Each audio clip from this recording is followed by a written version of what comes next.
Everyone online looks like they're winning. A better car, a better life, better relationships, better clothes, better house. Everything looks pristine, almost too good to be true.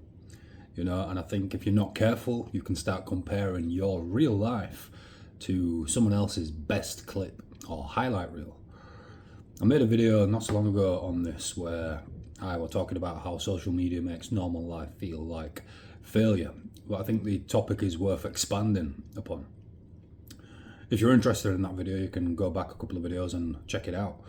But I want to talk a little bit more on this topic because I think a lot of people will feel this way, And I think it's getting a lot of people, especially young people, who do nothing but spend all their time on their phones, And when I say young people, I'm generally talking about people anywhere from ages 16 to 40, I guess. But, we're all susceptible to the emotional drag of being a human. You could be having a perfectly normal day. You could have gone to work, you could have trained, you could have spent 20 minutes learning that thing that you want to learn. You could have cleaned your room, eaten. You've done everything you needed to do. And then you open your phone for 10 minutes, do a little bit of doom scrolling, as they call it. And suddenly your life may feel behind. You see someone younger than you with 10 supercars. Someone making millions of dollars every day, so they claim, thousands of pounds an hour. Someone traveling the world, someone with a perfect body, someone in the perfect relationship, idealized romance, someone buying a house, someone launching a fantastic business, someone living a life that looks to be way more exciting than yours. And even though part of you knows it's edited, we are human, we are susceptible to these types of highlights. Even if you suspect or know some of it is rented, exaggerated, staged, or just the best 5 seconds of someone's life, it still affects you in some way because your brain doesn't always separate reality from presentation, especially when it comes to, just you, your phone, and your time. Your brain just sees they're winning and I'm not. And that's where the damage starts. Because now your normal life doesn't feel so normal anymore. It starts to feel embarrassing. It starts to feel like your job is a failure, a reflection on you as a failure. Your normal car feels like a failure. Your normal house feels like a failure. Your normal progress feels way too slow. Your routine feels like a failure because you're not getting up at 5 a.m. and going on a 600-mile run before 5:05 a.m., Because, I think we need to be careful with this because ultimately not everyone online is winning as much as it looks. That's the first thing I would say. Someone else's success doesn't automatically provide proof that you are a failure. Someone else being further ahead in one area does not mean your life is worthless. Someone else having a better car, more money, a bigger house, more followers, or a great body doesn't mean you should hate your own life. You're not necessarily losing, you're just watching everyone else's highlight reel while standing in the middle of your own unfinished chapter. And there is a dangerous comparison. They call it relative deprivation in psychological terms, where comparison is the thief of joy, essentially. You know everything about your own life. You know your stress, you know your bills, you know your doubts, you know your struggles, your responsibilities. You know everything that's going on, your private issues. But with other people, you only see the polished parts. With the internet, you only see the polished, edited highlight reels in the best lighting, with the best camera, with the best angle. You see the result, not the cost. You see the car, not the debt. You see the money, not the risk. You see the perfect relationship, but not the arguments. You see the success and not the years where nobody cared.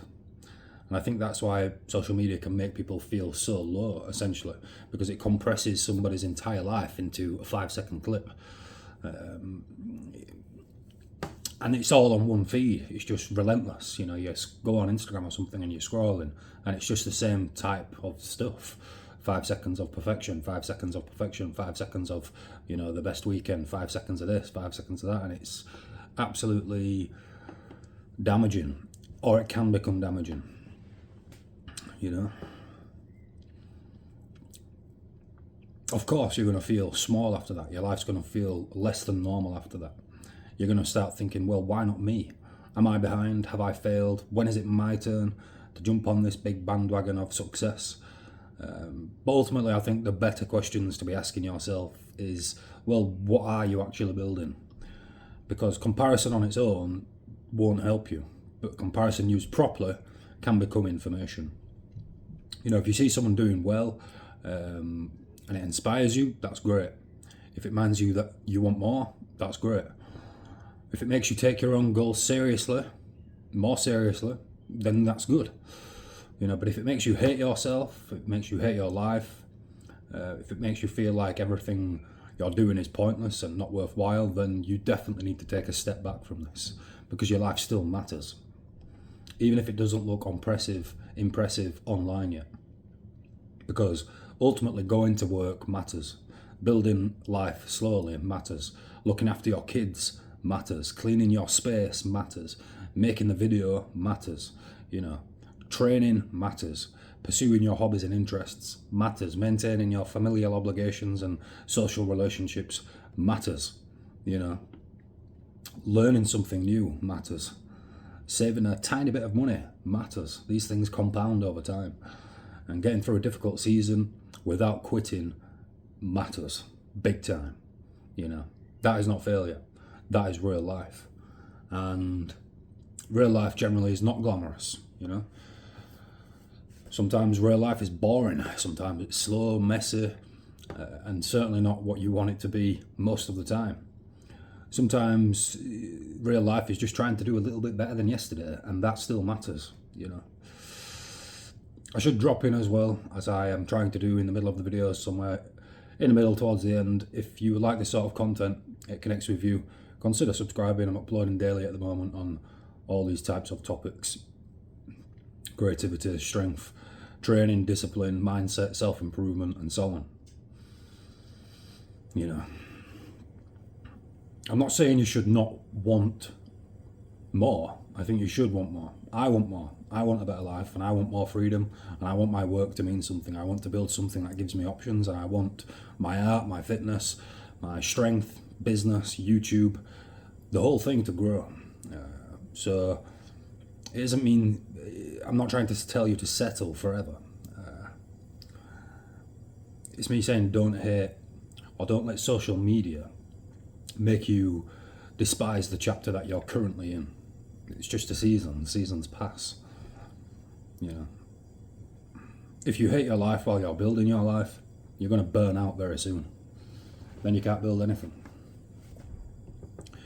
You know, you have to be able to want more without disrespecting where you actually are.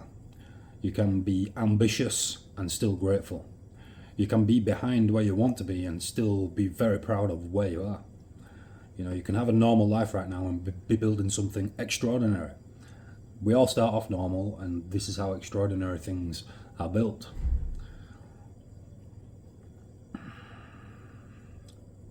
So yeah, I think the main moral of the video is that if you've been scrolling on social media and you see everybody else winning, then just try and remember this. You don't know what's real. You don't know what it cost. You don't know the full story. And you don't need to destroy your peace comparing your life with a clip you see on a screen. You know, use it if it inspires you. That's fantastic. Turn it off if it poisons you. That's fantastic too.